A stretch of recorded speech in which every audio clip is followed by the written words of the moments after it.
pero también debido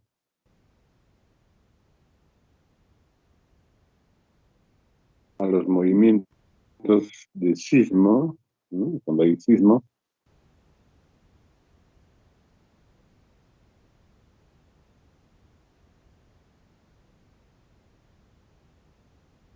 vamos a tener que este sismo se traduce en fuerzas inerciales, ¿no? En fuerzas inerciales o fuerzas laterales. Se traduce en fuerzas laterales, ¿sí? Donde la suma de todas estas fuerzas laterales es equivalente a una fuerza acá en la base, ¿no? Una fuerza en la base, ¿no? Entonces, todas esas fuerzas laterales es igual a la suma a una fuerza llamada la cortante basal.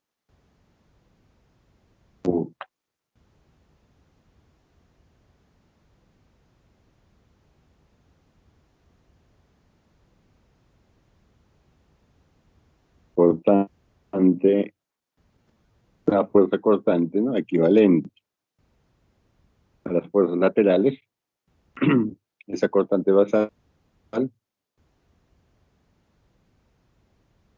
o cortante en la base también del edificio, ¿no?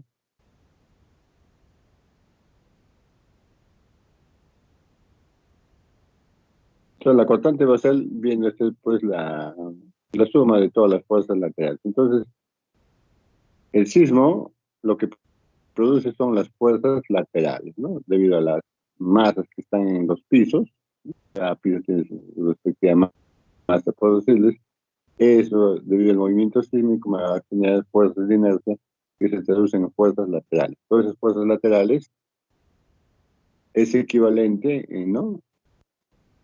Como respuesta a una fuerza que se llama la cortante basal, ¿no? La cortante basal, o cortante en la base. Entonces, la norma de 0,30 de diseño existente nos da las pautas de cómo debemos obtener esta cortante basal, ¿no? La cortante basal. Hay dos métodos de solución. Uno es el método dinámico, ¿no? Y otro es el método estático. Acá para hacer el análisis por sismo, cuando hacemos el análisis por sísmico tenemos dos métodos. El método estático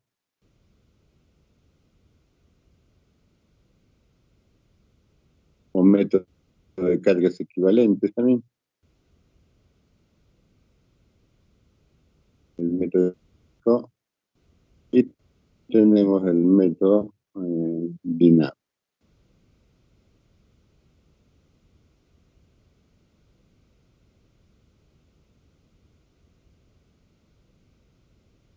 Ambos métodos necesitan de unos parámetros similares. En este caso, por ejemplo, el método estático necesita la cortante basal. ¿No? Y muy semejante, el método dinámico necesita el espectro de aceleración. ¿No? Pero ambos son bastante similares, ¿no? Vamos a ver que ambos son bastante similares. La fuerza cortante, o perdón, la cortante basal y la aceleración espectral son muy semejantes. Entonces vamos a ver qué parámetros nos da la norma de 0,30 para obtener tanto la cortante basal o la aceleración espectral, ¿no? Que también es una aceleración espectral de respuesta de la estructura.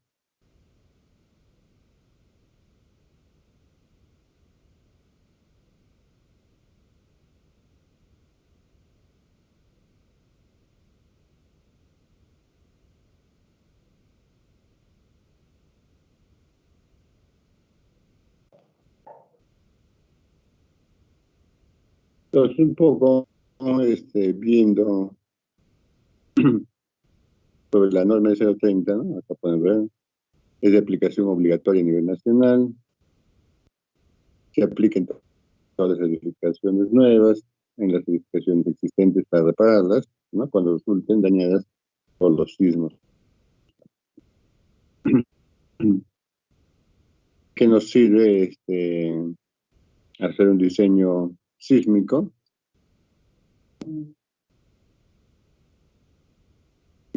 Su filosofía, lo primero es evitar la vida humana, evitar la pérdida de las vidas humanas. ¿Esto cómo se evita? Mediante evitando que la estructura colapse, ¿no? Si la estructura después de un sismo muy severo se mantiene en pie, puede estar fisurado, no ha colapsado, entonces se está evitando pérdida de vidas humanas, ¿no? También puede asegurar la continuidad de los servicios en caso de hospitales, centros educativos, compañía de bomberos, etcétera, ¿no? Deben continuar su servicio que están proporcionando, ¿no? Y minimiza los daños a la propiedad, ¿no? Entonces no es que hay que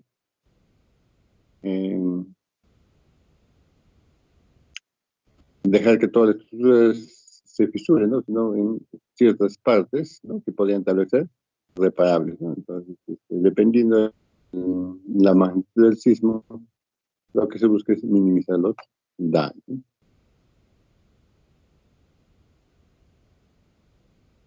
Y la norma de albañilería también está relacionada con estos principios, ¿no? Con estos principios.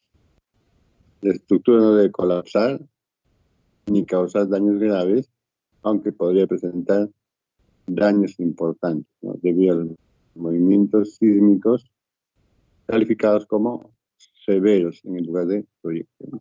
Hay un sismo que se llama el sismo severo. El sismo severo.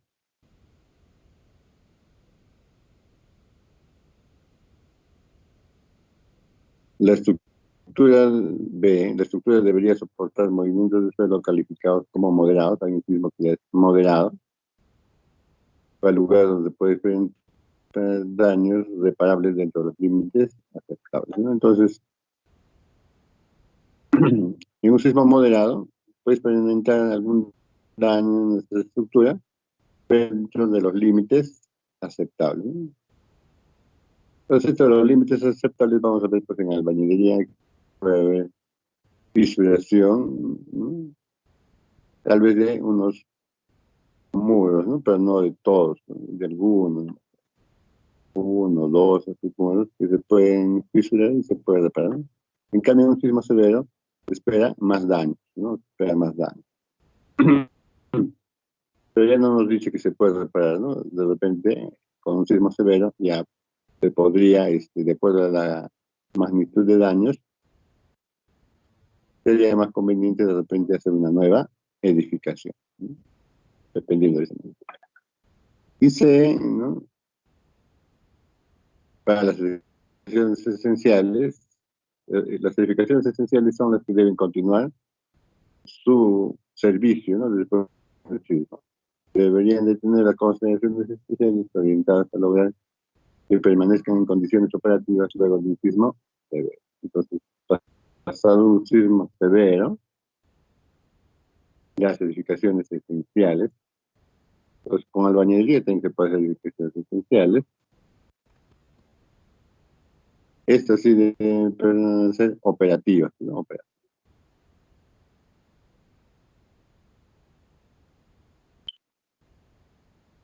La albañilería es un poco más frágil, ¿no? A veces, ya en edificaciones esenciales, se busca pues otras métodos constructivos que nos aseguren la continuidad operativa, ¿no?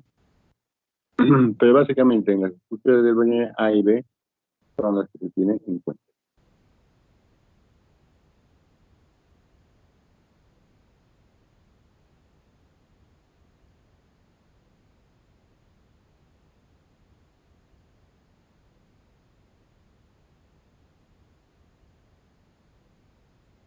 algunas consideraciones generales.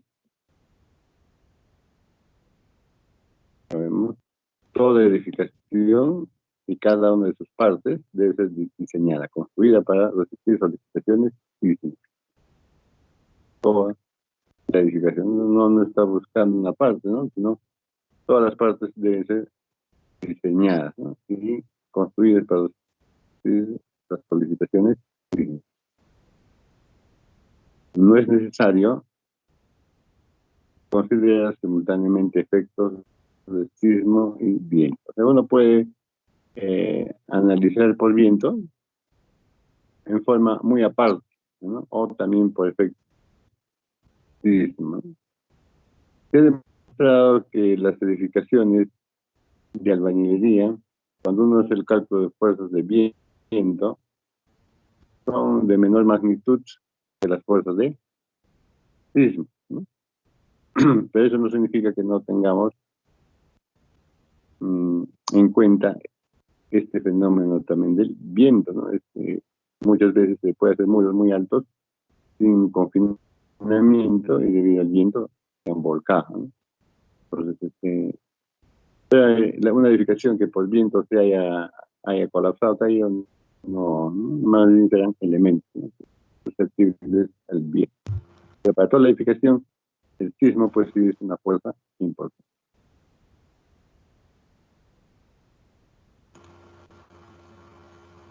Se debe considerar posibles efectos en tabiques, parapetos, estos elementos adosados al comportamiento. Es un análisis detallado de los refuerzos, de los anclajes, de acuerdo a la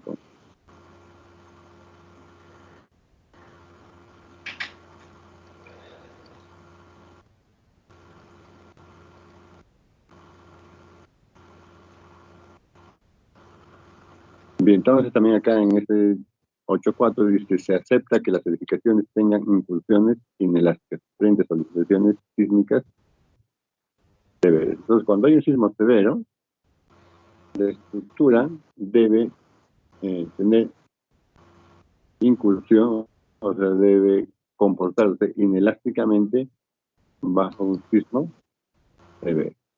Sismo severo, vamos a ver cuando hagamos el diseño de los muros, estos van a entrar en incursiones inelásticas, ¿no?, bajo un sismo severo. Entonces vamos a tener dos tipos, sismo moderado y sismo severo.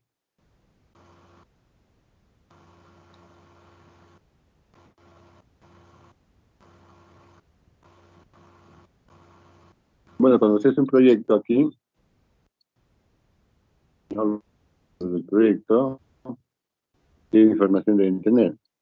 El sistema estructural sismo resistente. En este caso, los sistemas que nosotros vamos a proyectar son sistemas de albañilería estructural, ¿no?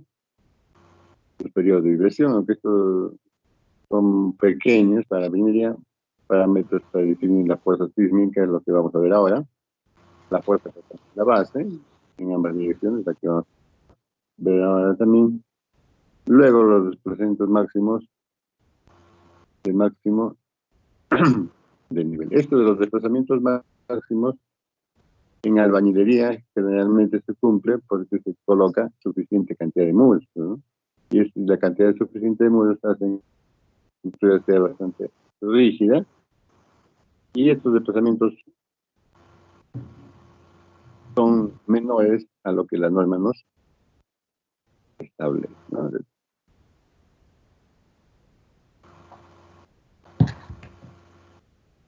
Los jóvenes, alguien tiene un micro prendido por ahí.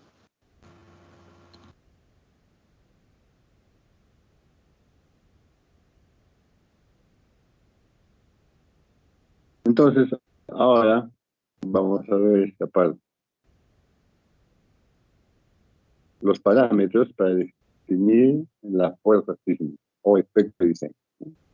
Pues fíjense que hay dos partes que les estaba mencionando. Definir la fuerza sísmica es la cortante basal, que está muy relacionado al espectro de diseño. El espectro de aceleración ¿no? Está relacionado, tienen los mismos parámetros. Vamos a ver.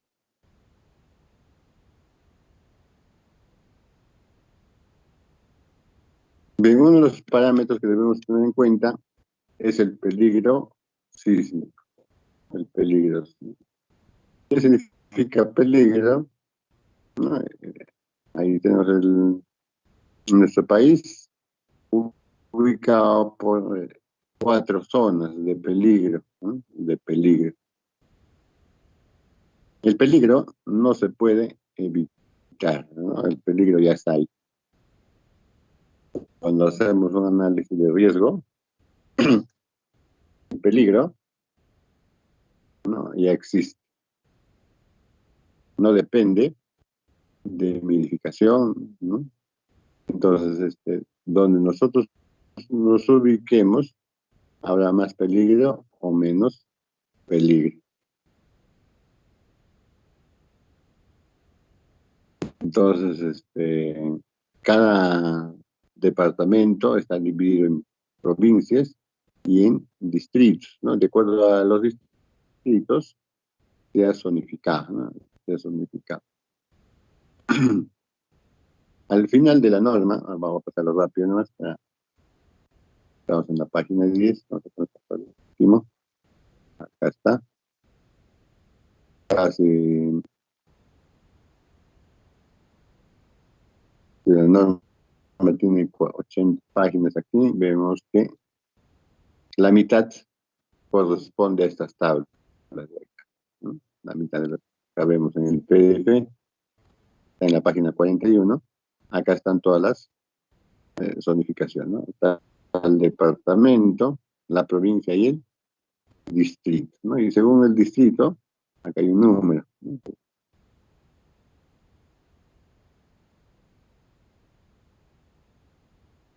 Por ejemplo, estamos en Loreto, ¿no? Zona sísmica 1, zona sísmica 1. Pero sin embargo, en la provincia de Requena, ¿no? Uno de sus distritos nomás es uno y sus demás distritos, dos, ¿no? En Alto Amazonas, ¿no? En la provincia de Alto Amazonas de Loreto, en el distrito de Lagunas es 2 y en los demás distritos 3, ¿no?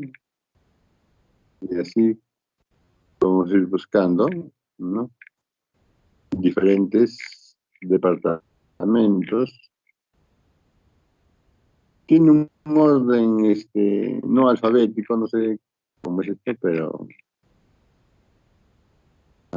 tiene que no hay que ir buscando.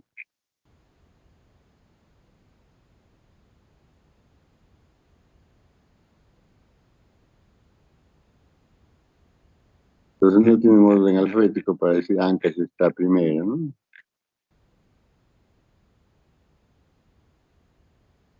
No sé si ha empezado de la parte del oriente hacia la costa, ¿no?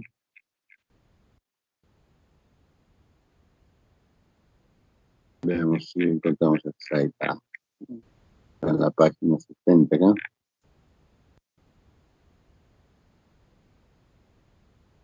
Ahí está Ancash, tenemos las provincias, ¿no? Huari, Asunción. Y Ancash pues tiene zona 2, 3, ¿no? También tienes en la provincia de Antonio Raimondi, que son los distritos de Acto, Chinga y Yameyín. Esos 3 distritos están en la zona 2, ¿no? Acto, Mirgas en la zona 3. O sea, este, este numerito de zona indica pues el peligro, ¿no? Un peligro. El máximo que se tiene, digamos, como según la zona, 4, ¿no? O sea, no es un número, sino pero también está relacionado. Hay zona sísmica 1, zona sísmica 2, 3, 4, ¿no? Entonces, a medida que nosotros vamos teniendo un tipo de peligro, vamos aumentando. Entonces, la zona 4 es de mayor peligro. La zona 1 de menor peligro. Entonces, caen Ancash y algunos distritos tienen menos peligro que otras, ¿no? Está aumentando. Carhuaz, todos los distritos, zona 3, la Medellín, Chiguas, 3, Lingay, Guará, también está en todos los distritos de Guará. Y la costa, Aija, por ejemplo, tiene dos paros, ¿no? Aija y Coris en la zona 3, la Merced, Huaquillán, Succha, zona 4, ¿no? De mayor peligro. Gualmey, Santos, donde mayor peligro. Casma, con todos sus distritos en la zona 4. Y luego bajamos a la provincia de Lima. Y así uno puede ir buscando. Entonces, primero lo que hay que buscar es el departamento donde está ubicado. Esta relación creo que está en orden de...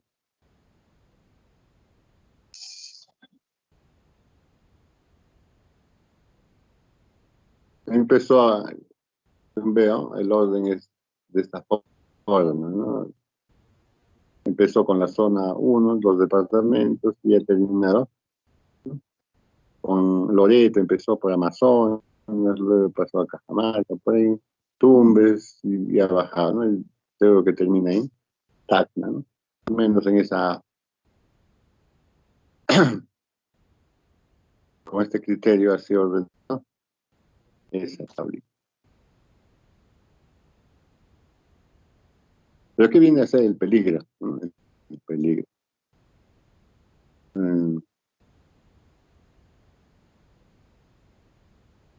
Acá viene la... Vamos a hacer un corte, ¿no? Hacemos un corte acá.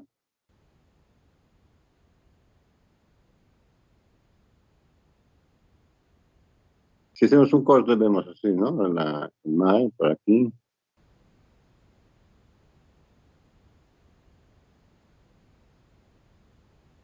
La costa, la sierra, y nuevamente bajamos a la selva, ¿no? Entonces, eh, eh, esta zona costera, ¿no? Los equipos detectan los mayores sismos, muchos sismos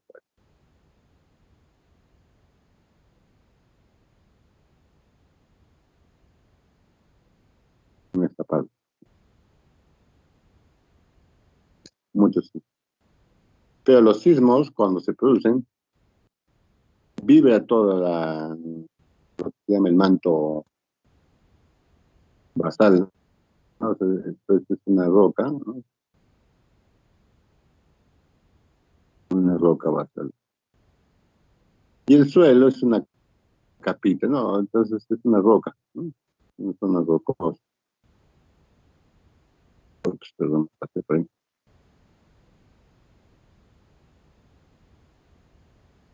Entonces, eh, donde se producen los sismos está en la roca, ¿no? En la roca.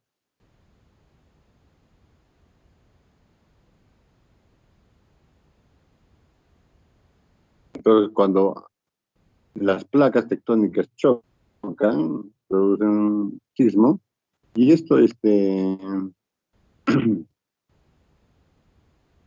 se produce el sismo a medida que nosotros nos vamos alejando, ¿no? Se va sintiendo las vibraciones van menguando, ¿no? Las vibraciones disminuyen, ¿no? Entonces, luego, pues, diríamos, a veces por acá se impacta un sismo, ahí está la magnitud, ¿no? Entonces, en la costa, pues, diríamos, se siente más, ¿no? Vibra más. Nos vamos alejando, poco menos, ¿no? Y así por acá, mucho menos, ¿no? Entonces, cuanto más nos alejamos del foco, se siente el sismo menos, ¿no? Entonces, esto es muy relacionado con las ondas de luz también, ¿no? Por ejemplo, tiene foco de, un foco de 100 watts, ¿no? Lo prenden en el foco de 100 watts. ¿No? Esa es la magnitud, ¿no? 100 watts es la magnitud. Entonces, si estamos muy pegadito al foco de 100 watts, ¿no? No puedes verlo, inclusive al foco, mucho brillo. Pero si nos vamos alejando un poco del foco, ¿no? Su intensidad disminuye. La magnitud de 100, pero la intensidad va disminuyendo. Entonces, cada vez que nos alejamos del foco, la intensidad va disminuyendo. Ahora, ahí hay una equivalencia, ¿no? Una equivalencia. Por ejemplo, si yo prendo un foco acá,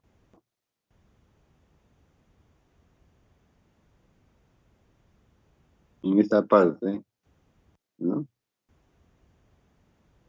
Un foco de, diríamos, de 50 watts, aquí, ¿no? Yo estoy aquí ubicado en esta parte. Entonces, ambas intensidades van a ser semejantes, ¿no? Ambas intensidades van a ser semejantes, ¿no? Está uno ya más alejado, el otro está más cerca, pero tienen diferente magnitud, pero yo lo puedo observar que ambas tienen la misma intensidad, ¿no? Ambas tienen la misma intensidad. Es un equivalente, ¿no? Entonces, es lo que se hace aquí. En esta zona, en esa zonificación, tenemos un cuadrito, ¿no? Pero este cuadrito de acá, en realidad, lo que nos está dando es la aceleración máxima que produce un sismo, que es la magnitud, la aceleración, ¿no? La aceleración, digamos, en la roca, ¿no? La aceleración en la roca es igual a ¿no? Por ejemplo, el sismo que se produjo en la costa, ¿no? 0.45, ¿no? Pero como es una aceleración, tiene unidades, ¿no? Y lo han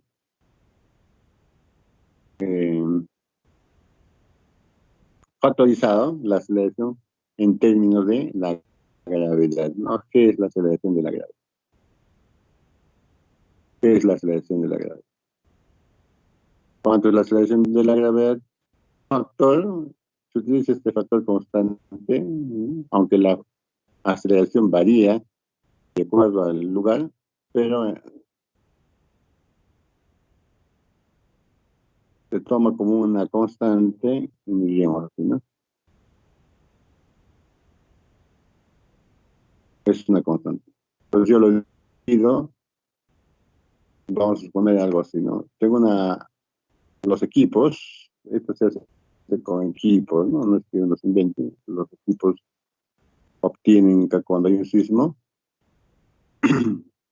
las aceleraciones máximas de la roca y obtienen, por decirles, 478, ¿no? Metros por segundo al cuadrado. Entonces, ¿cómo sale este factor de 0.45? ¿No? Vamos a decir, ¿no? ¿Cómo saldría? Dividiendo este valor entre t, ¿no? Ese es el z, este valor de z que obtiene dividiendo la aceleración, o sea, 478, me estoy inventando un número, ¿no? Solamente para ver cómo se hace, dividido entre g, ¿no? Como si yo estuviera dividiendo acá, pero este es z, yo tengo el SA sub r, lo divido entre G. Entonces, ahí está. El S a su vez es 780 entre 60. Entonces, G yo tomo como un valor constante, ¿no? No se divide con el G del lugar, nada, ¿no? Es un número que podría haber sido cualquier otro. Pero se toma este, es un valor constante, ¿no? Independiente, diríamos, pues, del lugar, ¿no? Porque la aceleración de la gravedad varía, pero se toma como una constante. Entonces, ahí nos da un valor, ¿no? Un valor. Y así, este valor que nos produce es diferente en varios lugares, ¿no? Es diferente, varía.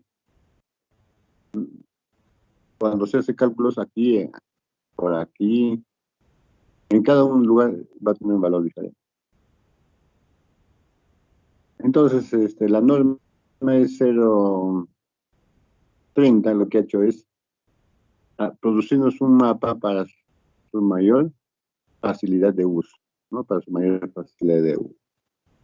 Entonces, ha dicho, ¿sabes qué? En vez de que cada departamento esté utilizando acá 0,45, de repente el otro 0,42, así, diferentes valores, está homogenizado y nos ha dado, de acuerdo al distrito, un valor para manejar, ¿no? Y eso es, la zona 4 dice que debe ser 0,45. Entonces acá el Z, para cualquier parte de acá, el Z, este factor Z, que es la aceleración en la roca, la aceleración máxima, ¿no?, de la roca que se ha podido detectar con los equipos, es de 0,40.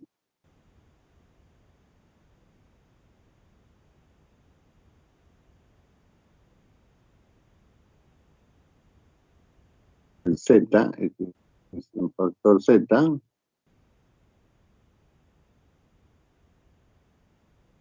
0,40.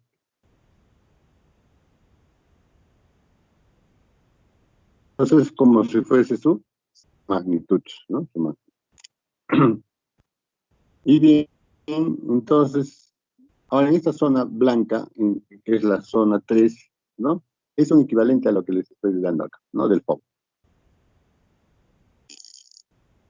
Esta aceleración en la roca va disminuyendo, ¿no? Disminuyendo. Y equivale a producir un sismo aquí en esta zona 3, ¿no? De menor magnitud, ¿no? Entonces, equivale. Entonces, ese valor equivalente ya no es 0,45, sino 0,35. Entonces, en la zona 3 aquí, es como si se produciera un sismo, ¿no? Pero de menor magnitud, ¿no? ¿Cuánto sería el sismo de menor magnitud? 0,35. Y la aceleración sería pues 0,35 de G, ¿no? De G. Si uno quiere calcularlo como medida de aceleración, lo multiplica simplemente este factor, Z por G, ¿no? Y así, en la zona 2, el Z equivale pues a un sismo de 0,25, ¿no? Como si se produciera ahí un sismo de 0,25. Hay una zona 3 acá donde se detecta sismos continentales, se llaman, ¿no? Estos son en la costa, son sismos que se producen por el choque de placas, ¿no? Tectónicas, sismos tectónicos en la parte costera. Pero en esta zona 3, ¿no? Últimamente hemos tenido un sismo de grado 8, creo, ¿no? Por acá. Por suerte que no son zonas muy pobladas, ¿no? Pero sí había, pues, diríamos, volcamientos de taludes. La carretera se han llegado a fisurar, ¿no? Entonces, esta zona 3 se producen sismos continentales, se llaman, ¿no? Sismos continentales, pues, y de acuerdo a los equipos, pues, no son, a pesar que son de grado 8, ¿no? Bueno, quizás la norma esta de acá que tenemos ha sido pues con los registros, ¿no? Con los registros históricos y catalogado como zona 3. Posiblemente, si está viendo que en esas zonas se están produciendo sismos de magnitudes 8 por ahí, cambie, ¿no? Ya esta zona no sea una zona 3, sino una zona de mayor peligro, entonces será una zona 4, ¿no? Entonces todo esto depende de los sismos históricos, ¿no? De los sismos históricos. En Huaraz no se ha producido bajo el suelo de Huaraz ningún sismo, ¿no? El sismo que se produjo fue en Chimbot, pero las vibraciones repercuten pues a nivel nacional, ¿no? Repercutiendo como ondas, son, pues, ¿no? Y a medida que se va alejando, va disminuyendo. Entonces diríamos, estamos nosotros en una zona sísmica cercana, pues no a donde se produce. No se producen a nuestro pie, ¿no? Sino estamos muy cerca.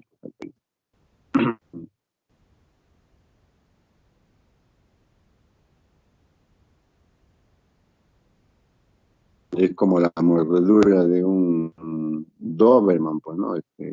Uno ve un Doberman por la calle, digamos, cuando en algún lugar, y al verlo al Doberman, pues asemejamos que su mordedura va a ser muy fuerte, ¿no? Es peligroso, ¿no? Peligroso. Pero si vemos otro perrito de menor categoría, sea menos peligroso su mordedura. Entonces, el peligro ya se produce, ¿no? Existe, no se puede evitar, ¿no? Es un peligro.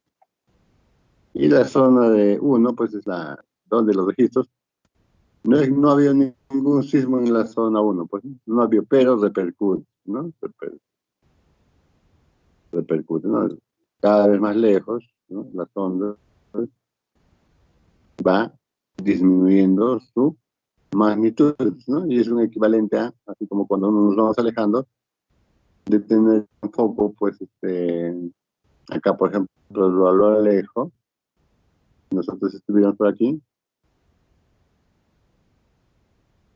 nos hemos alejado tanto del foco de 100, que equivale a tener un foco, ¿no? Por acá,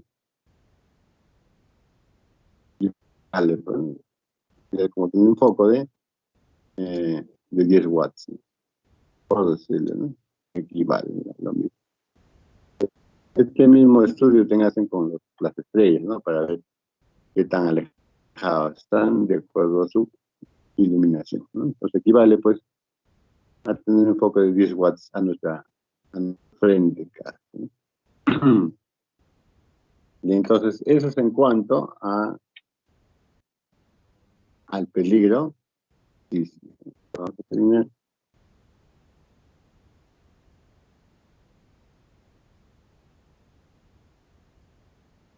¿Y cómo ha sido calculado? Este es un cálculo estadístico, ¿no? O sea, estos factores que vemos aquí son un cálculo estadístico, ¿no? ¿Por qué estadístico? Porque los fenómenos sísmicos están produciendo tal magnitud en diferentes tiempos, ¿no? En diferentes tiempos.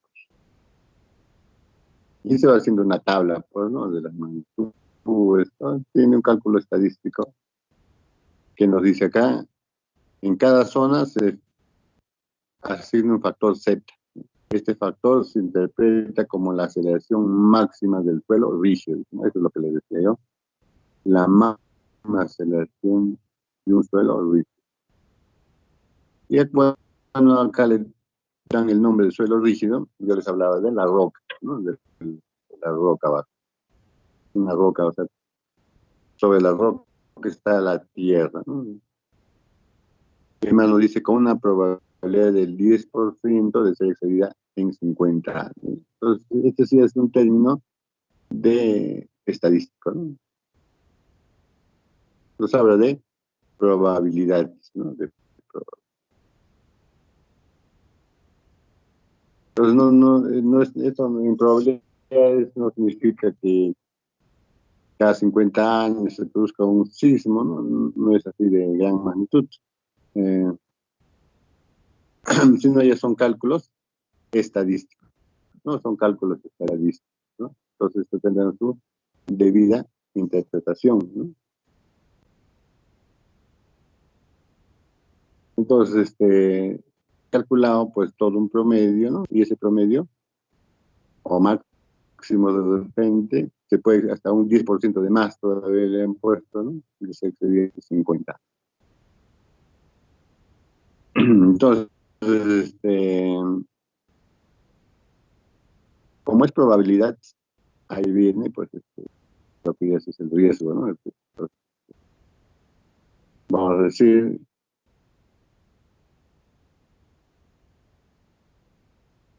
voy a dibujar acá unas barritas de la magnitud del sismo, ¿no? En el tiempo. Esta barrita roja, esta es la línea del tiempo, ¿no? Esta es la línea del tiempo.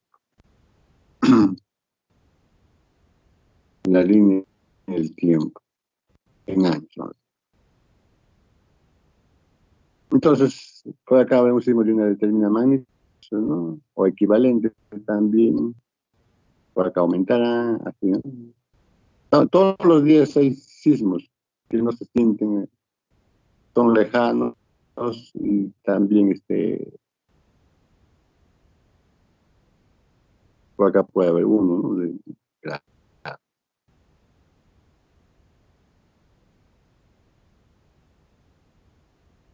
En los años, ¿no? Entonces, mi edificación yo hago, empiezo aquí a construir, ¿no? Y tendrá una vida útil, ¿no? De una cantidad de años, ¿no? Ahí también. Para graficarlo mejor abajo. ¿No? Esa es su vida útil de mi edificación, ¿no? Entonces, durante su vida útil va a experimentar sismos, tanto leves como moderados, ¿no? O quizás hasta un sismo severo, ¿no? Puede existir un sismo severo, es la barra grande, representaría un sismo severo, ¿no? Pero quién sabe, ¿no? De repente yo, por aquí, como es una línea del tiempo, no estoy especificando los años, nada, pues se quede construido, ¿no? Ya ha pasado una serie de tiempo y diríamos, pues, he hecho una estructura antisísmica, pero nunca tuvo la experiencia de pasar un sismo severo, ¿no? Ya mi estructura cumplió su vida útil y no pasó nada. O también diríamos, ha pasado un sismo severo, como el sismo, por ejemplo, de Ancash. Va pasando el tiempo y uno dice, bueno, ya no hay sismo, creo, por esa zona. Y piensa que ya no, pues se va descuidando. Entonces, esto es probabilidad, ¿no? No es que efectivamente eh,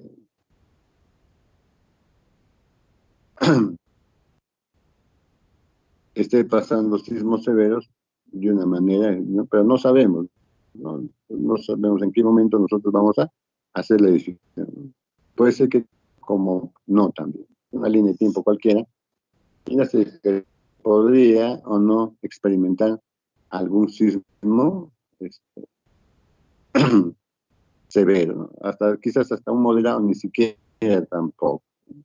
Entonces, diríamos, es una probabilidad, ¿no? La probabilidad eh, que tengamos, nadie nos va a decir, bueno, si hay un 90% de probabilidad que hay un sismo severo este año, ¿no? Ah, bien, podría ser ahí un 95%. Ah, en todo el país, probablemente haya un sismo moderado este año, podría, ¿no? ¿De cuánto hay más? ¿En qué probabilidad? De repente de un 50%, ¿no? Entonces, son solo probabilidades, ¿no? Entonces, no son determinísticos, ¿no? Por lo tanto, lo que uno tiene que hacer, pues, las edificaciones con esa como ingenieros no podemos decir, pues, que como no es nada determinado, es probable. De todas maneras, debo, pues, estructurar una edificación y diseñarlo de tal forma que pueda existir un sismo severo, pueda tener fisuraciones, por eso también nos pide, ¿no? Nos dice la norma, pero no debe pasar. Ya que son términos de probabilidad, ¿no? Entonces la idea es, pues, estar también dormir con seguridad, ¿no? Bien, entonces eso es en cuanto al factor Z, ¿no? Luego, vamos a ver aquí.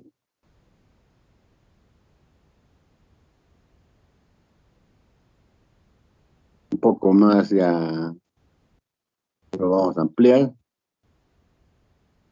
Lo vamos a ampliar aquí. Esta es la roca y sobre la roca está el suelo, ¿no? El suelo.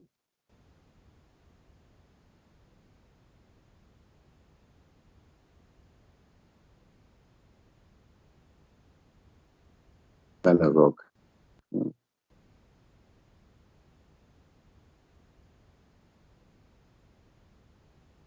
Entonces las vibraciones que van teniendo en la roca, ¿no? De otro color mejor.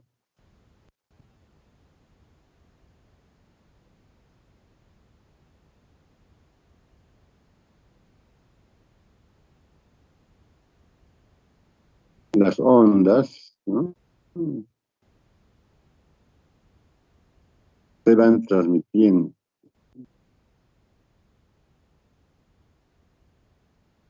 Entonces, y las vibraciones cuando llega al suelo se amplifican, ¿no? Se amplifica, se va amplificando. Entonces, ¿de qué va a depender esa amplificación? Del tipo de suelo, ¿no? Se amplifica. Entonces, yo tuve acá una aceleración en la roca, ¿no? Quiero calcular cuánto vale la aceleración en el suelo. Entonces, la aceleración en el suelo se amplifica. Se amplifica. Y esto es Z por G, ¿no? Será el mismo valor de la roca, pero amplificado, ¿no? Será el mismo amplificado. Será un factor S de la... Un factor S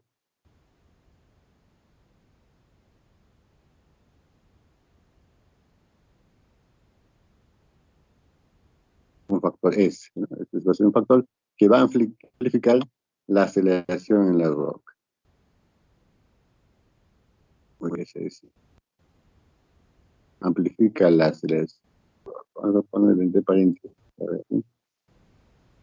Entonces, aceleración en el suelo sería así. S por Z por G. Amplifica. Entonces, ¿de qué va a depender la amplificación? Del tipo de suelo. Entonces, según los estudios, ¿no?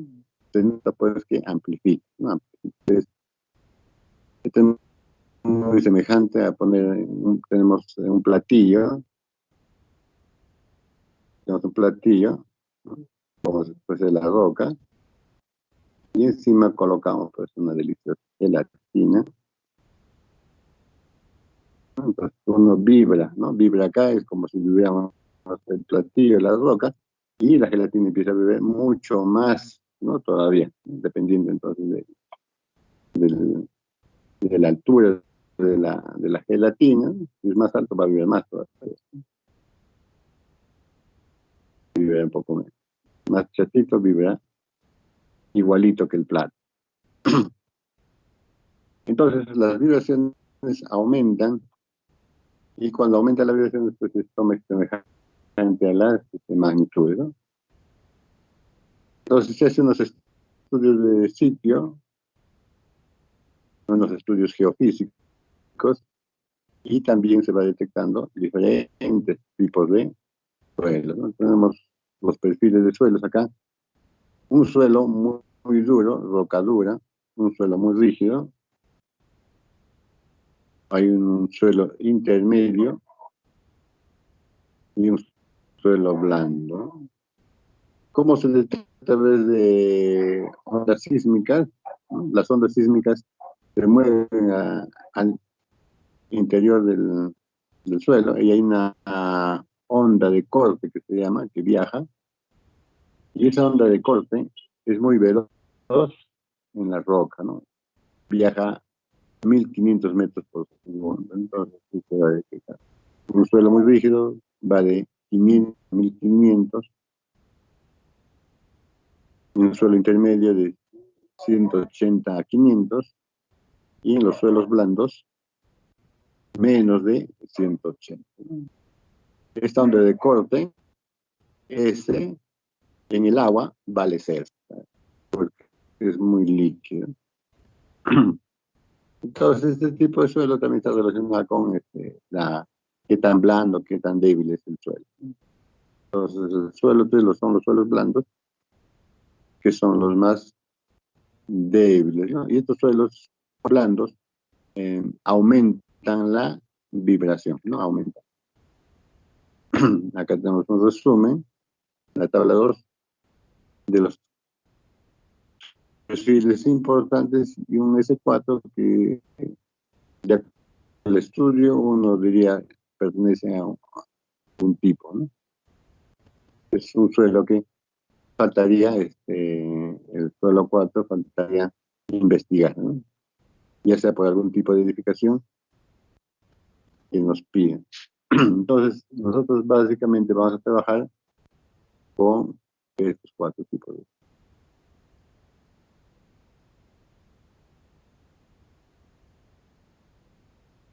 Entonces, eso nos va a dar el estudio geofísico, ¿no? El estudio geofísico.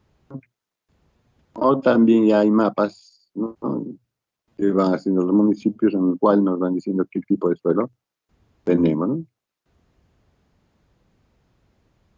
Y al fin, todo el suelo se resume en estas tablitas, ¿no? Se resume en estas tablitas. 2 tablitas.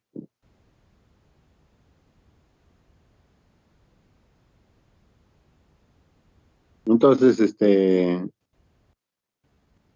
el factor S, este factor S que hemos estado viendo, ¿no? Que multiplica, tiene estos valores.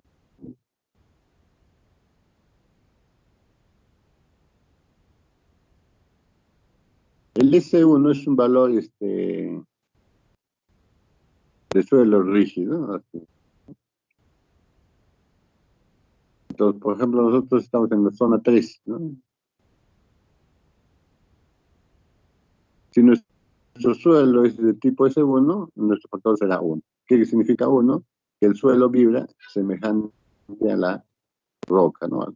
Pero en realidad no era roca, sino como hemos estado viendo, es igual a semejante a un suelo duro nada más. Si fuese roca, más bien disminuido, 0,8. SO es un suelo muy rocoso. Si es un suelo intermedio, valdrá 0. ¿No? 0. Entonces, en la intersección es lo que se va obteniendo, ¿no? Y a veces es muy común utilizar este término de 0,15 para nuestra zona y un suelo intermedio. Cuando se trata de un suelo tipo S3, que es un suelo más débil, ¿no? Un suelo blando, el factor sube a 1,20, ¿no? 1,20.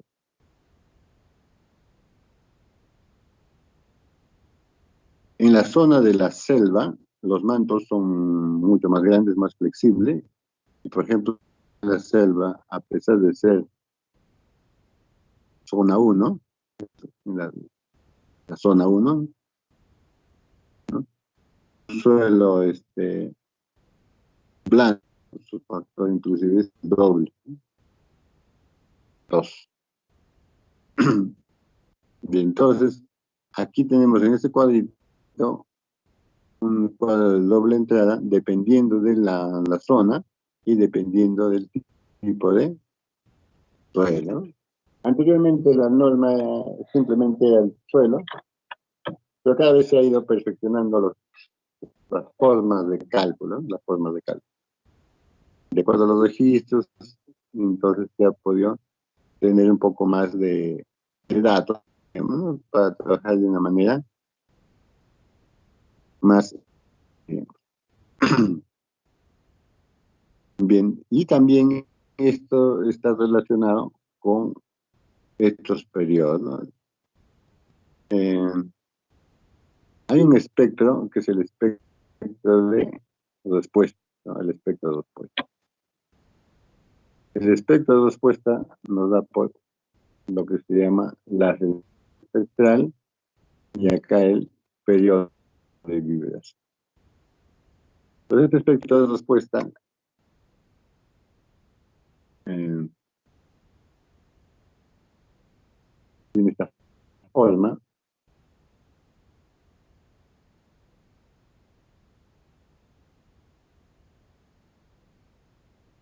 Tres partes tiene, tres partes.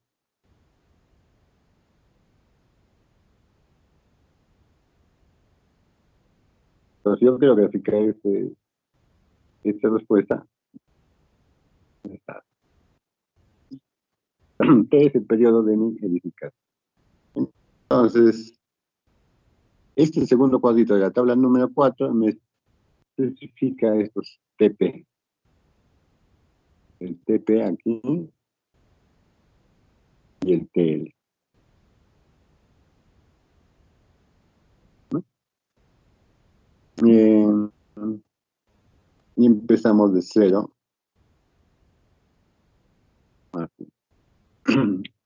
¿Qué es el periodo de la estructura? Entonces, mi estructura puede estar en cualquier punto, ¿no? En cualquier punto. Nosotros podemos ver mi estructura, puede estar aquí, puede estar por acá, ¿no? Por acá. Entonces, ¿cómo se lee esto de acá? Con mi periodo de mi estructura, llego a esta línea, y con esta línea obtengo mi SA. Así más o menos se trabaja. Analíticamente, estoy haciendo gráficamente. Mi periodo de mi estructura,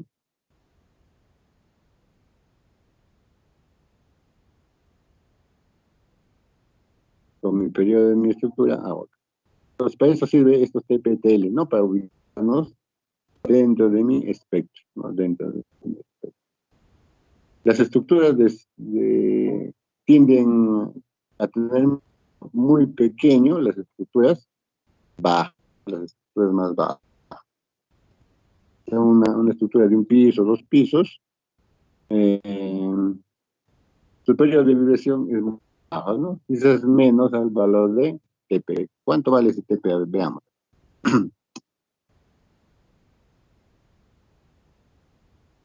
Ahí está el valor del TP. ¿De qué depende el TP? Del tipo de suelo, ¿no? Hablemos de un suelo intermedio, ¿eh? Un suelo intermedio es 2. La intersección, ahí lo tenemos.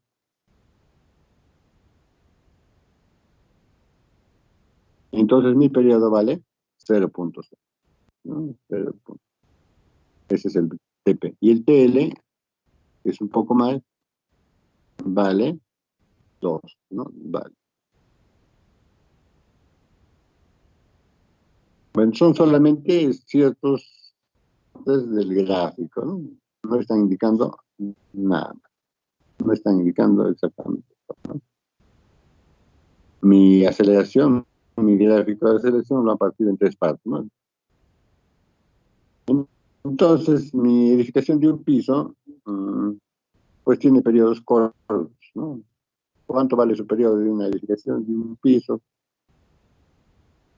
Entonces acá ya hemos estado poniendo como ejemplo, el TP vale 0.6, ¿no? 0.6 y el TL 2, ¿no?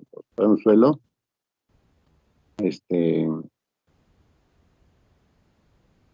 intermedio. Entonces mi periodo de mi edificación, vamos a decir, me sale de un piso nada más,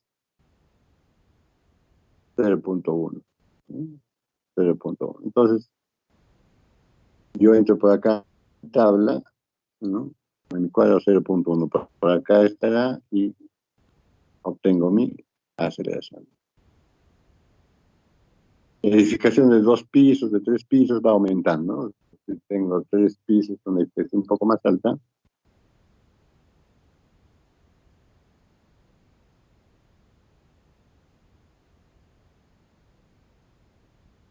su periodo,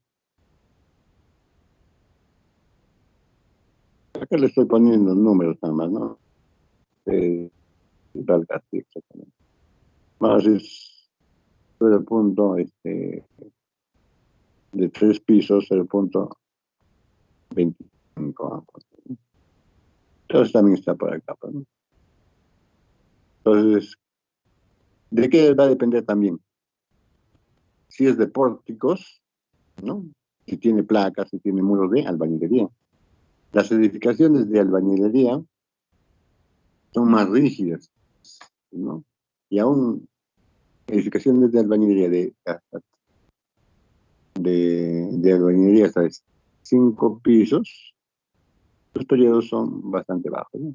El periodo de una edificación de albañilería valdrá pues a lo más 0.30 por ejemplo.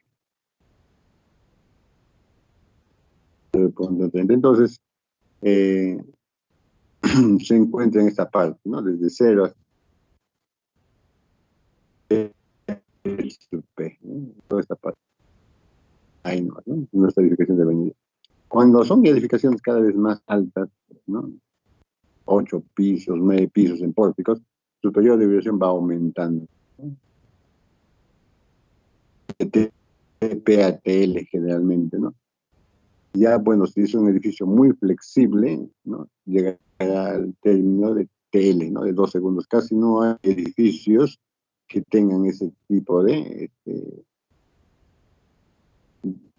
periodo de vibración, ¿no? Más de 2, es muy raro, ¿no? Pero sin embargo, la norma lo ha estirado, le ha hecho un campo más todavía, ¿no? Para edificaciones mucho más flexibles, porque a veces no solamente son edificaciones flexibles, sino también podría existir otros efectos dinámicos que puedan tener mayor periodo de vibración, ¿no? Pero en cuanto a edificaciones, no existe pues edificación más de 2, ¿no? No hay. Entonces cuando calculen, en albañilería va a salir pequeño. En edificaciones así, 2, ¿no? Solo que sea, no sé, una edificación de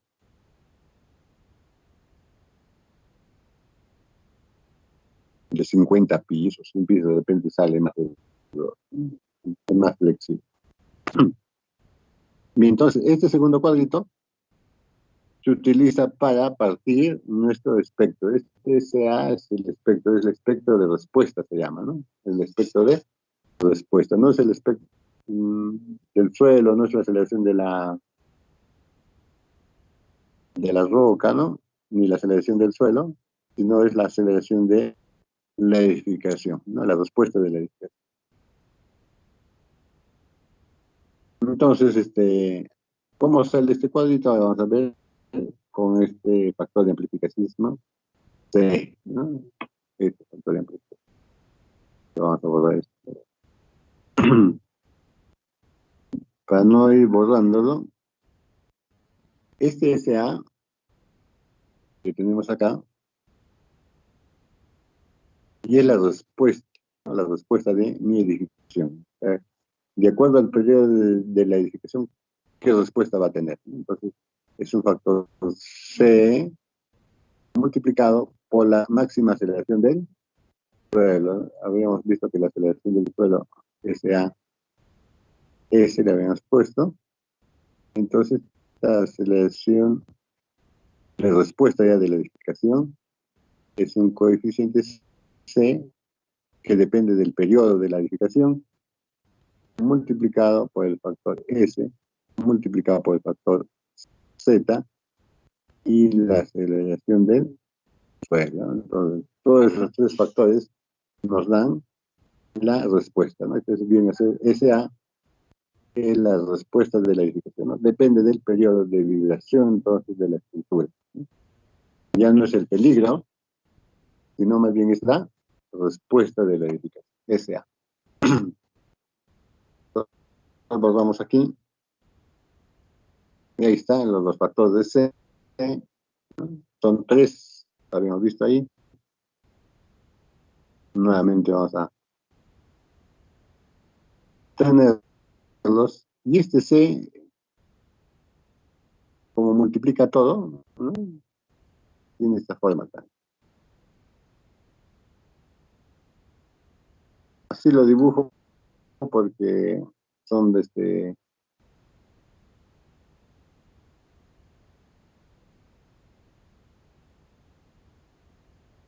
está separado según el periodo de vibración en 3 zonas, ¿no? La primera es un valor de un techo, ¿no? Ahí está.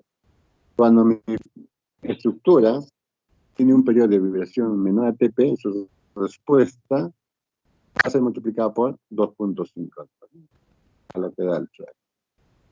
Si mi estructura tiene un periodo de vibración entre TP y TL, el C se calcula con esta función, que es esta zona. Y si mi estructura tiene un periodo de vibración mayor a TL, se calcula con este. Corresponde a esta tercera curva. Ahí está la curva del factor de amplificación sísmica, ¿no? O amplificación de respuesta.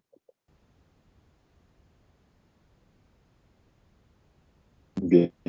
Todo esto está calculado.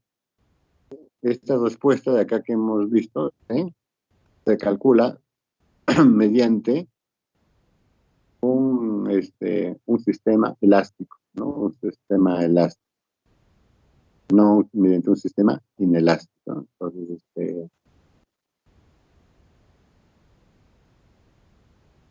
vamos a ver, ahora borramos. Entonces ya tenemos ahora nuestra respuesta, ¿no? La respuesta es la aceleración espectral que se llama, y esta respuesta es el valor de C, el valor de S, el valor de Z, y multiplicado por la aceleración, ¿no? Que es. Entonces tenemos 3 factores. Ahora hay un factor más que es el factor de importancia, o factor de U, ¿no? U. Es como un factor de seguridad. Este factor U es un factor de seguridad, ¿no? Entonces, nuestras edificaciones comunes, viviendas, su factor de seguridad no necesita amplificar. O sea, el sismo severo que se ha calculado, a ver, SA, hemos visto que viene a ser el coeficiente C para la amplificación del suelo por Z por G. Este Z, ¿no? Está determinado para un sismo severo, ¿no? Este es un sismo severo. No es para un sismo moderado, nada, ¿no? Este 0.45 para zona 1, 0.35 que hemos visto, es para un sismo severo. Para un sismo severo, ¿no? Para es el peligro para un sismo severo. No es un sismo moderado, nada de. El S ya es el factor del suelo y es el factor de respuesta según el periodo de la edificación. Entonces, para edificaciones como viviendas, edificaciones comunes, no necesitamos amplificar más, pues, ¿no? ¿Para qué lo voy a amplificar más el sismo severo? No necesito amplificar. Entonces, acá hay un factor U que vale 1. No necesito amplificar. Entonces, ¿cómo está ahora mi SA?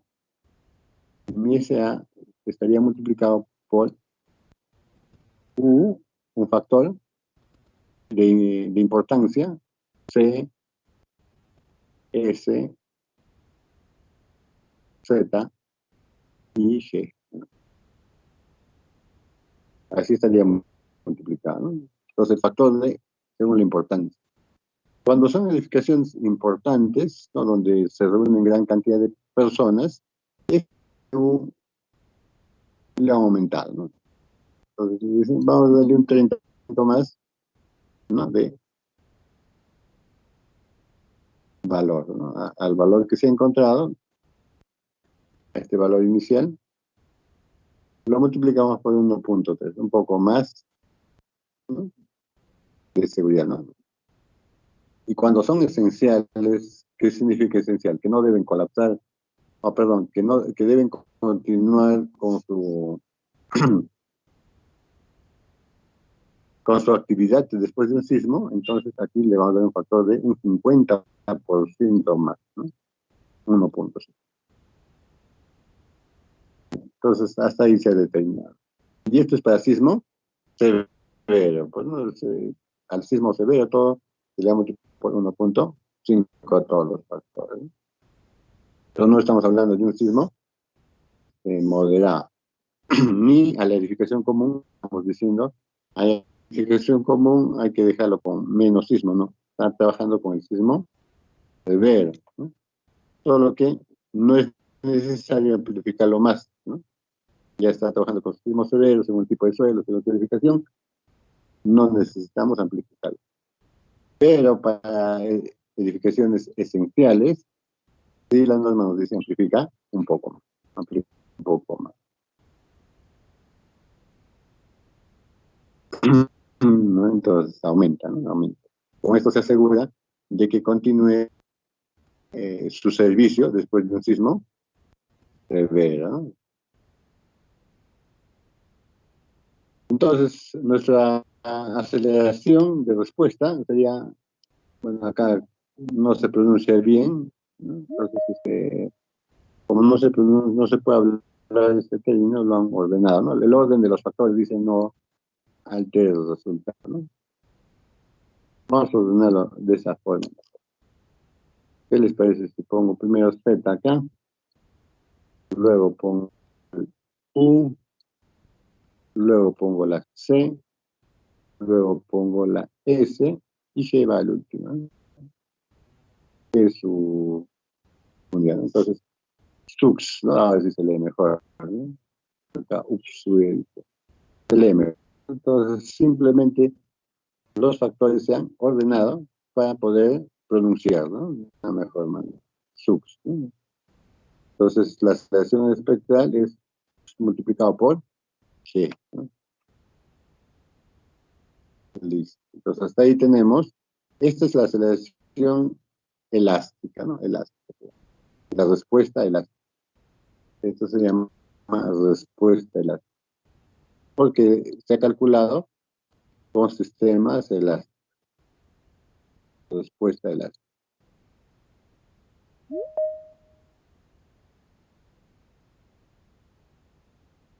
Cuando hay respuesta elástica, el material no se requiebra. El material no se quiebra. Uno le puede dar cualquier fuerza, es como si lo dobláramos, ¿no? Todo eso es elástica. Hablando de una cosa. Respuesta elástica.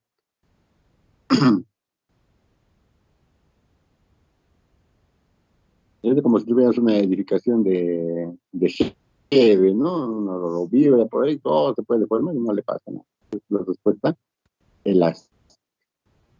Pero eso no sucede en la realidad, ¿no? Por más que vibre una edificación de albañilería, en un tiempo se comportará elásticamente y luego va a empezar a fisurarse, ¿no? Ya pasa de un rango elástico a un rango inelástico, ¿no? Pasa a un rango inelástico. Entonces, cuando hay sismo severo, se espera que se comporte inelásticamente. Entonces, tenemos que salir de este tópico. Para acá. Y acá tenemos los sistemas estructurales, ¿no? Los sistemas estructurales. Estructuras de concreto armado, hay varios tipos. Tenemos estructuras de acero, ¿no? También estructuras de acero, no corresponde a nosotros. Ahí están las estructuras de albañilería, ¿no?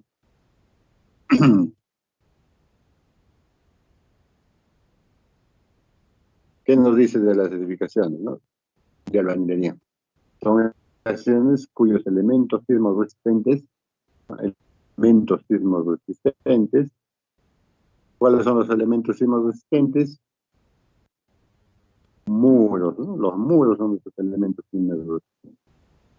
¿De qué están hechos estos muros? Ya hemos visto, de arcilla o de bloques de concreto, ¿no? No, pues el sílice, que bueno, sería como arcilla. Para esta norma, dice, no se hace diferencia, no hay ninguna diferencia entre albañilería confinada o albañilería armada, ¿no? O muros armados, ¿no? Donde el interior tiene armadura. No hace ninguna diferencia. Todos son edificaciones de albañilería. Y donde los muros son los elementos sismos resistentes, ¿no? Entonces, estos muros tenemos que diseñarlos para que resistan el sismo.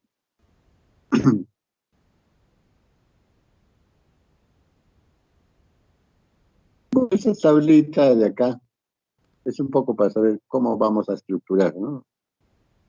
Cuando nos piden, ¿no? Según ABC. ABC, que viene a ser la categoría. Creo que no hemos visto muy bien ahí. A, edificaciones esenciales. Acá ustedes pueden tener A1. Son hospitales de nivel segundo y tercer nivel, ¿no?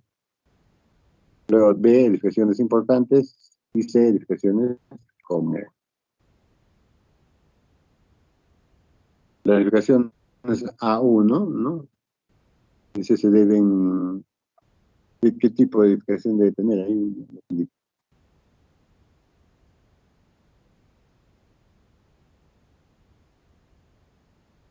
Pero de acuerdo a mi tipo de edificación, ¿no? Un A1, si está en la zona 3 y 4, por ejemplo, nosotros estamos en la zona 3, ¿no? Tendrá un aislamiento sísmico, ¿no? Pero si estamos en la zona 2 y 1, ese tipo de hospitales pueden ser con cualquier estructura, inclusive con albañilería confinada, ¿no? Las edificaciones tipo A2 en la zona 4, 3 y 2 pueden ser también de albañilería. Nos permite que hagamos con albañilería. Y las edificaciones de tipo B, para la zona 1, 2, 3, 3, acá también puede ser con albañilería, ¿no? Ahí. Y las C, que son las edificaciones comunes, en cualquier zona, cualquier sistema, ¿no? O sea, también pueden ser de albañilería, ¿no? Las edificaciones, las viviendas, o conjuntos habitacionales, edificios de departamentos, ¿no? Que son C, pueden ser de cualquier sistema, y por lo tanto también de albañilería, ¿no? Entonces la albañilería, fíjense que se utiliza en todos los tipos, pero hay una restricción acá, ¿no? No se puede utilizar ni en 3 y 4, perdón, porque aquí nos pide que sea con aislamiento sísmico, ¿no? Pero nos dice con cualquier sistema estructural, tiene que tener cualquier sistema. La albañilería también puede ser. Entonces muchos tesistas dicen, pues bueno, ¿cómo puedo poner aislamiento sísmico en una edificación de albañilería, ¿no? Entonces es todo un reto, porque la cimentación es muy diferente, ¿no? De un pórtico es mucho más fácil aislarlo que de albañilería, es un pórtico,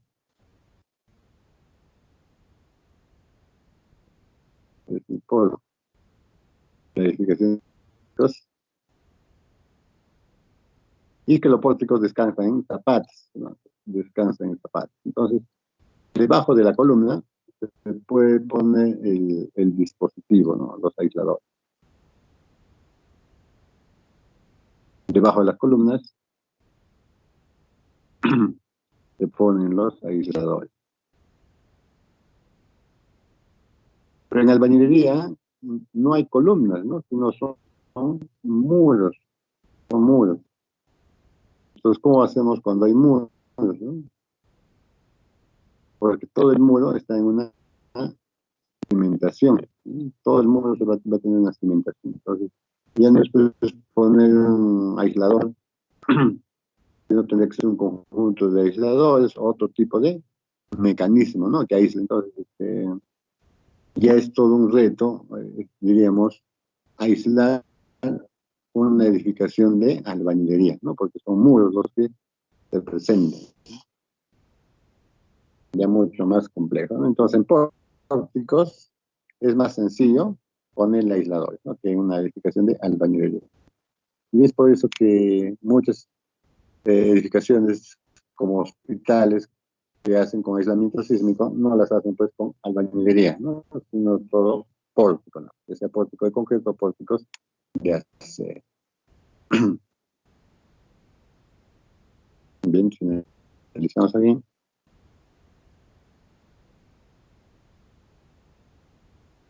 Y bueno, acá hay un término de reducción, ¿no? De acuerdo al tipo de edificación.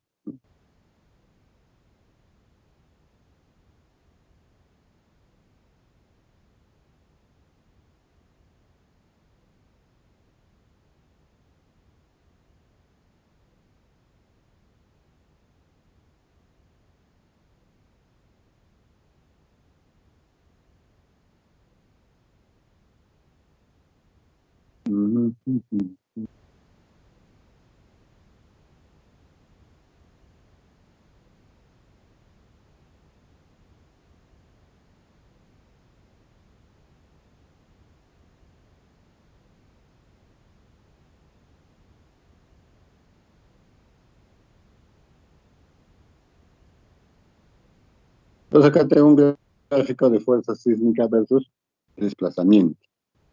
Cuando es un sistema elástico, les decía como un GB, uno podría aplicarle cualquier fuerza en la base y podría tener cualquier deformación, ¿no? La deformación, delta viene de las deformaciones, los desplazamientos, ¿no?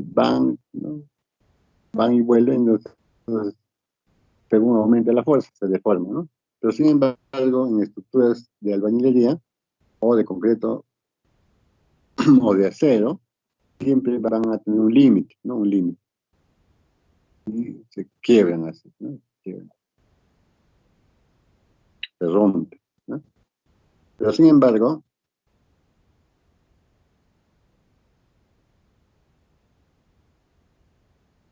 en este estudio, lo que se hace es que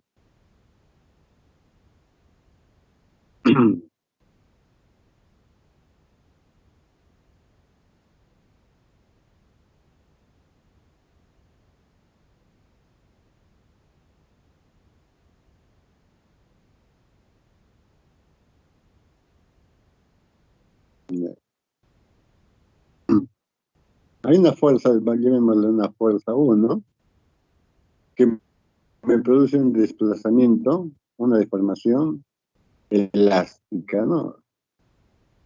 Elástica, hasta cierto límite.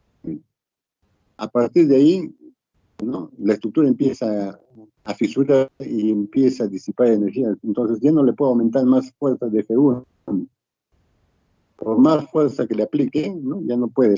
Simplemente la estructura ya no acepta más fuerza y solamente se deforma, ¿no? Hasta tener una deformación última, ¿no? Y a partir de ahí ya colapsa la estructura.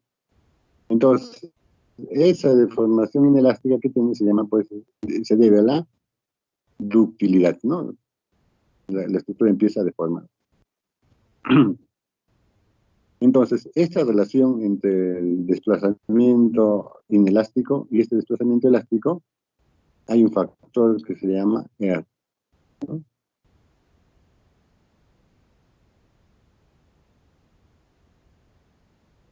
Y depende de la ductilidad. Es un factor, ¿no?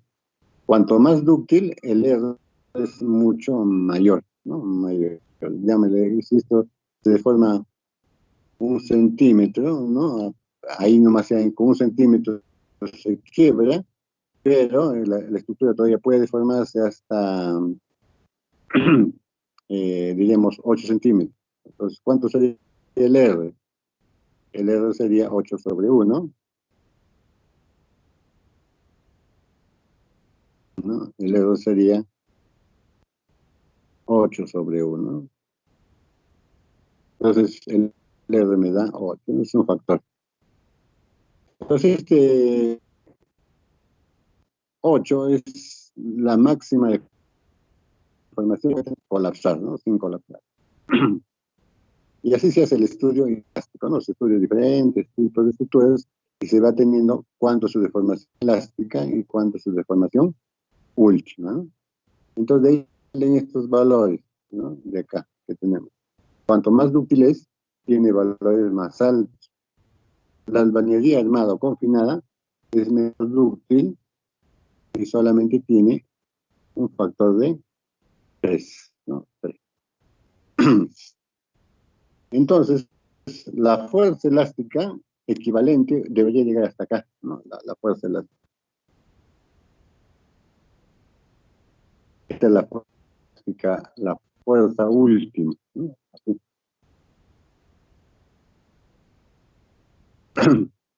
Entonces, esta fuerza elástica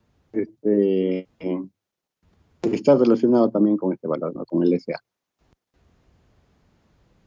que era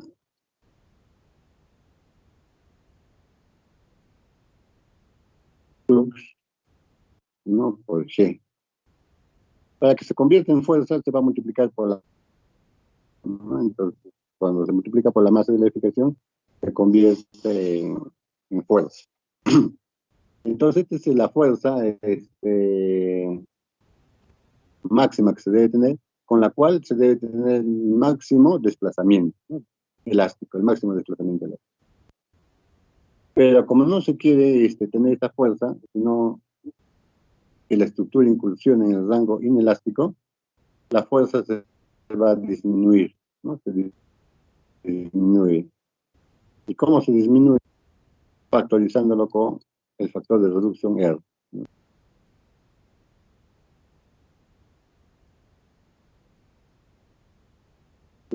Lo dividimos entre la R. Entonces, de esa manera, tenemos este valor con R, viene a ser la fuerza F1, ¿no? Acá. Viene a ser el F1. Es una fuerza que lo hemos reducido. La fuerza, vamos a trabajar con esa fuerza, ¿no? Que se llama la fuerza. Entonces, la fuerza elástica, en este caso también se llamaría la aceleración. Y de ahí más ya no puede haber, porque va a deformarse, ¿no? Porque ya se está fisurando, ¿no? A partir de este valor, la estructura se fisura, ¿no? Entonces es un factor R, ¿no? Y para obtener los desplazamientos máximos, lo que se hace es multiplicar los desplazamientos elásticos que se dice, multiplicado por R, ¿no? Entonces, con el cálculo computacional, ¿qué es lo que hacemos? No le damos esta aceleración, con el cálculo computacional, le damos esta aceleración, ¿y qué se obtiene con esta aceleración? Se obtiene como respuesta ante las deformaciones delta sub S. ¿Y cómo obtengo el desplazamiento inelástico? Multiplicando a delta de S por R, pues, ¿no? Por de este coseno. Entonces ya en la siguiente clase vamos a ver un poco más, ¿no? Acá sobre la constante, ¿va? Tiempo ganando, nos vamos a quedar en esta parte. Entonces, esta norma también lo pueden obtener de la web, pero también lo voy a poner a la plataforma para que ustedes lo puedan ver. Vamos a terminar las vistas para llamar a 3, ¿no? Hasta lo que hizo la clase de ayer. ¿Bien? Entonces vas a hacer unas preguntas relativas pues, a la lectura de la norma, hacerles unos cálculos para ver si se acepta o no la unidad, algo así referente. Ya entonces sería para el día lunes. Ya una práctica de esta parte. Y jóvenes, entonces, quedamos Ingeniero, ahí. disculpe, Villana Muñoz, por favor, ingeniero, mi audio no funcionaba. Ya está, listo. Ya en la plataforma voy a poner las preguntas para que ustedes lo puedan resolver e integrar en PDF, ¿no? Como siempre se estado trabajando. Y jóvenes, que tengan una buena semana y ya nos encontramos el día. Hasta luego.